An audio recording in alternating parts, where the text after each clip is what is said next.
से निभाना हमें आता है, जलता है जमाना तो जलाना हमें आता है, यकीन न आए तो ओढ़नी को हाथ लगा के देख। तो दोस्तों भोजपुरी में पहली बार ऐसा गाना आने वाला है जो कोई एक्शन मूवी से कम नहीं होने वाला है, जिसमें आपको दोस्तों भर भर के दोस्तों एक्शन देखने को मिलने वाला है, रोमांस देखने को मिलने वाला है, सब कुछ दोस्तों आपको एक ही गाना में मिलने वाला है। एक्शन रोमांस दोस्तों एक ही गाना में भरा हुआ दोस्तों आपको मिलने वाला है। गाना के बोले काला ओढ़नी दोस्तों, जो अपना पावर स्टार पवन सिंह और दोस्तों क्वीन शालिनी के साथ में आने वाला है। बहुत ही जबरदस्त तबाही मचाने वाला गाना होने वाला है दोस्तों।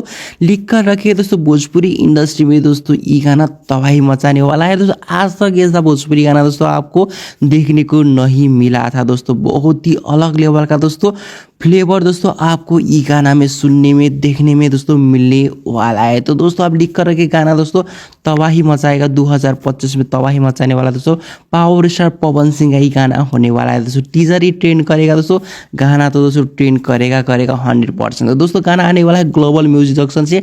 आज दोस्तों इस गाना के टीजर बोले या दोस्तों एक्शन सीन दोस्तों रिलीज किया गया है दोस्तों। बहुत ही जैसे 2 से 3 दिन में दोस्तों आपको ग्लोबल म्यूजिक जंक्शन से ये गाना दोस्तों फुल आपको देखने को सुनने को मिलने वाला है दोस्तों।